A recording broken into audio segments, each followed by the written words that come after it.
Nama Fuji dan Tarik Halilintar akhir-akhir ini menjadi sorotan. Apapun momen yang diciptakan oleh mereka berdua, berhasil membuat pendukung keduanya gemas. Pasalnya, Fuji dan Tarik dipacar-pacarkan oleh warganet. Baru-baru ini, lewat akun YouTube OPRA Entertainment, Fuji disebut pelakor oleh Denise. Komentar Denise yaitu, ia menganggap Tarik jago dan top. Diketahui Tarik dan Chika memang sempat dekat di masa lalu, namun sekarang telah tergantikan dengan Fuji.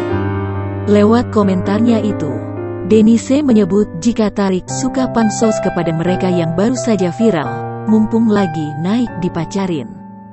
Yang turun ditinggalin.